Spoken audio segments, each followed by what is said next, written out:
Film dimulai dengan adegan pertarungan antara seorang samurai Jepang bernama Miyamoto Kojiro dengan seorang ahli kungfu.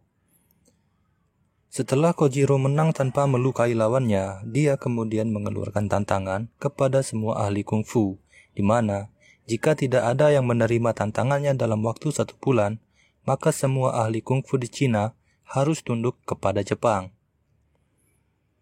Berita mengenai tantangan Kojiro sampai kepada Jinchun dan Yuanjia. Jinchun meminta Yuanjia untuk mengabaikan tantangan Kojiro karena dia khawatir jika Yuanjia bertarung dan kalah, maka akan mempengaruhi reputasi perguruan kungfu mereka, di mana prioritas utamanya adalah untuk memperkenalkan kungfu Cina kepada 400 juta penduduknya. Yuanjia pergi dan memikirkan apa yang dikhawatirkan Jinchun. Di tengah perenungannya, dia terkenang masa lalu ketika masih muda. Pada suatu malam di acara pernikahan saudaranya, datang seorang pria bernama Zhao yang membuat kekacauan. Dia datang untuk menuntut balas atas kematian ayahnya yang dulu terbunuh ketika bertarung dengan Huo Endi, yaitu ayah Yuanjia. Yuanjia datang dan bertarung melawan Zhao untuk melindungi keluarganya. Pertarungan sengit pun terjadi. Ketika akan memberikan pukulan terakhir, Yuanjia dihentikan oleh ayahnya. Dia kemudian dibawa ayahnya ke sebuah ruangan. Di sana Yuanjia dimarahi karena tidak bisa mengendalikan diri ketika bertarung dengan Zhao.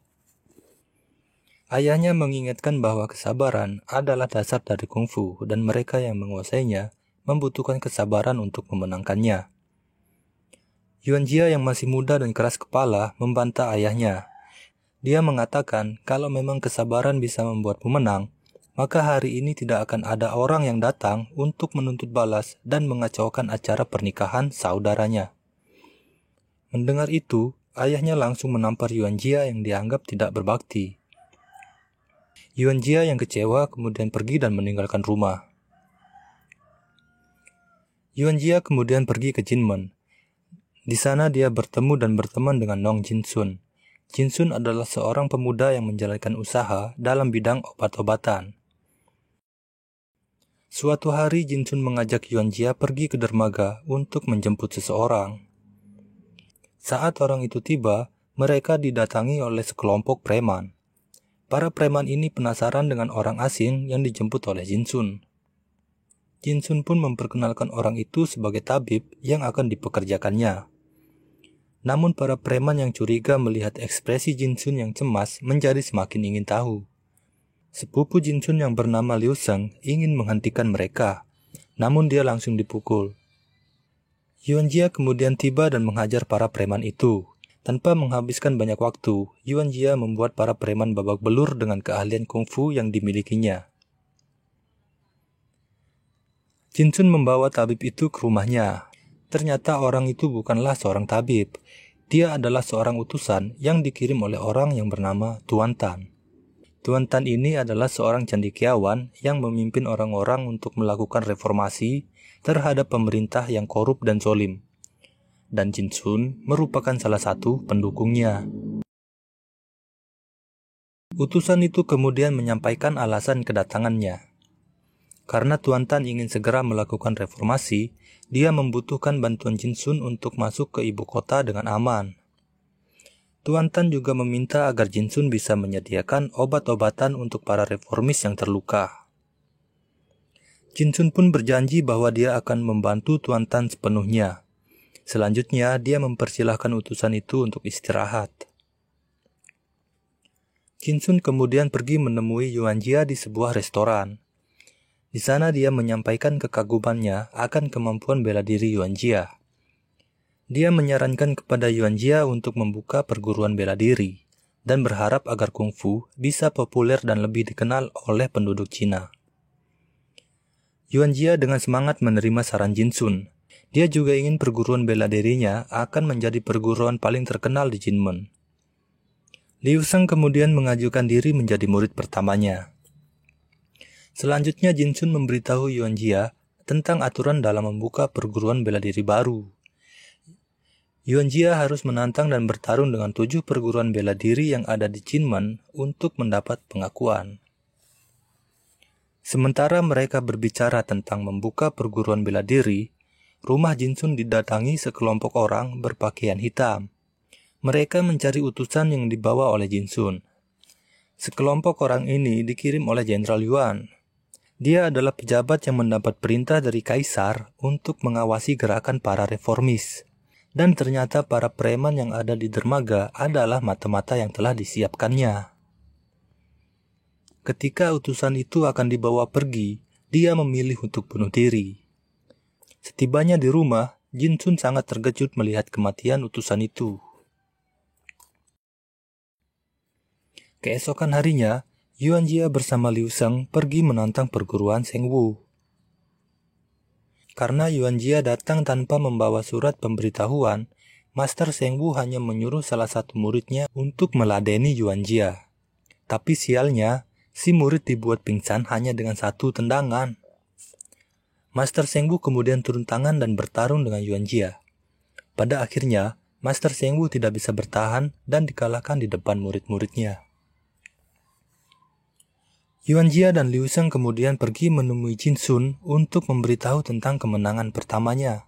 Mendengar itu, Jinsun pun mengucapkan selamat dan ikut senang terhadap kemenangannya. Tetapi setelah mengetahui bahwa Yuan Jia menantang tanpa memberikan surat tantangan, dia menjadi khawatir. Karena Yuan Jia tidak melakukan tantangan secara resmi, maka kemenangannya menjadi tidak berarti. Tiba-tiba Jenderal Yuan datang bersama para preman dari dermaga. Mereka datang untuk mencari tabib baru yang dipekerjakan oleh Jinsun. Namun Jinsun mengatakan bahwa tabib itu sudah pergi entah kemana untuk mengobati orang-orang. Si preman yang tidak percaya ngotot ingin bertemu dan membawa tabib itu, namun dia dihentikan oleh Yuan Jia. Dorong-mendorong pun terjadi antara Yuan Jia dan Jenderal Yuan. Tertarik dengan kemampuan bela diri Yuan Jia, Jenderal Yuan kemudian memutuskan untuk pergi. Karena ingin merekrut Yuan Jia, Jenderal Yuan kemudian membuat rencana. Dia pergi ke acara Guru Wang Wu dan memprovokasi orang-orang dengan mengatakan bahwa seorang pemuda bernama Yuan Jia ingin membuka perguruan bela diri, namun tidak mengikuti aturan di Jinmen, dan dengan sombongnya mengalahkan master perguruan bela diri Seng Wu. Keesokan harinya, Yuan Jia pergi ke gedung Qiwu dan melakukan tantangan secara resmi. Setelah menandatangani kontrak hidup dan mati, dia kemudian dibawa untuk bertarung melawan para master bela diri. Dalam pertarungannya, Yuan Jia berhasil mengalahkan lawannya tanpa melukai mereka. Namun pada pertarungan terakhir, seseorang menjebak Yuan Jia dengan cara diam-diam membunuh lawan bertarungnya yang ternyata adalah murid Wang Wu bernama Yulan. Orang-orang yang melihat kematian Yulan menjadi sangat marah. Ketika mereka akan membalas Yuan Jia, Jenderal Yuan muncul sebagai pembelanya dengan mengingatkan tentang kontrak hidup dan mati. Selanjutnya Jenderal Yuan menawarkan kepada Yuan Jia untuk bergabung dan mengabdi kepada Kaisar. Yuan Jia tanpa pikir panjang langsung menolak tawaran Jenderal Yuan. Dia kemudian pergi dari gedung Qiwu dan menuju rumah Jinsun. Setibanya di sana, dia menemukan Liu Sheng terikat di tiang dengan mulut yang tersumpal. Setelah dilepaskan, Liu Sheng menceritakan tentang apa yang terjadi. Orang-orang Jenderal Yuan datang dan menculik Jinsun. Mereka ingin Jinsun ditukar dengan Tuan Tan yang akan segera tiba di ibu kota. Selanjutnya Liu Sheng menjelaskan tentang hubungan antara Tuan Tan dan Jinsun dengan memberikan surat yang dibawa oleh utusan yang datang sebelumnya. Ketika memikirkan apa yang akan dilakukan, sebuah surat datang kepada Yuan Jia yang memberitahukan bahwa saat ini ayah Yuan Jia sedang sakit keras dan memintanya untuk segera kembali ke rumah. Pada akhirnya Yuan Jia memilih untuk membantu Tuan Tan memasuki ibu kota demi kepentingan nasional dan menunda kepulangannya. Hari kedatangan Tuan Tan tiba. Ketika Yuan Jia sedang menunggu di tempat perjanjian, Wang Wu bersama murid-muridnya datang untuk menuntut balas kepada Yuan Jia atas kematian Yulan. Yuan Jia mengatakan bahwa kematian Yulan tidak disebabkan oleh dirinya. Lebih lanjut, dia akan datang menemui Wang Wu untuk menjelaskannya secara pribadi. Wang Wu tidak menghiraukan kata-kata Yuan Jia dan langsung menyerangnya. Namun, Melihat Yuan Jia yang tidak menghindar, Wang Wu menghentikan serangannya dan percaya bahwa kematian Yulan tidak disebabkan oleh Yuan Jia. Wang Wu kemudian melihat Tuan Tan yang baru saja tiba, dan ternyata Wang Wu adalah salah seorang pendukungnya. Singkat cerita, Yuan Jia pergi menemui Jenderal Yuan dengan membawa kereta. Entah bagaimana Jenderal Yuan tahu bahwa orang yang ada di dalam kereta bukanlah Tuan Tan. Namun dia tidak menyangka bahwa orang yang dibawa oleh Yuan Jia adalah Wang Wu. Jenderal Yuan pun langsung menyerang mereka. Wang Wu yang khawatir akan keselamatan Tuan Tan menyuruh Yuan Jia pergi dan melindunginya. Di sini Wang Wu akan menghadapi Jenderal Yuan dan anak buahnya sendirian. Yuan Jia pergi meninggalkan Wang Wu dan mencari Tuan Tan. Namun dalam pertarungan ini, Wang Wu tidak bisa bertahan dan akhirnya mati di tangan Jenderal Yuan. Di tempat lain, Jin Sun berhasil melarikan diri dan langsung pergi mencari Tuan Tan. Tetapi dia tidak tahu bahwa dia diikuti oleh orang-orang yang menyekapnya. Liu Sheng sendiri harus mati ketika akan melindungi Tuan Tan. Yuan Jia yang baru saja tiba sangat marah melihat kematian Liu Sheng. Dia kemudian menghajar orang yang membunuhnya sampai mati.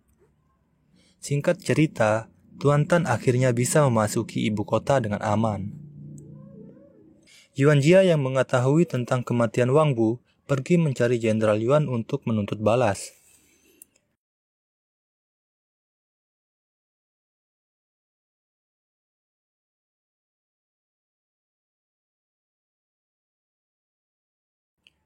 Setelah pertarungan yang sengit, dia akhirnya berhasil membunuh Jenderal Yuan dan membawa pulang kepala Wang Wu untuk dimakamkan secara layak. Setelah urusan di ibu kota selesai, Yuan Jia kemudian kembali ke rumah untuk mengunjungi ayahnya. Tetapi dia terlambat. Ayahnya kini telah tiada dan hanya meninggalkan sebuah surat untuk Yuan Jia. Di dalam surat itu, ayahnya memberitahu tentang kekhawatirannya terhadap Yuan Jia dan alasan kenapa dia tidak diajarkan jurus rahasia keluarga Huo. Scene kembali ke masa kini di mana Yuan Jia akhirnya menerima tantangan Kojiro. Mereka akan bertarung disaksikan oleh orang banyak, dan film pun berakhir.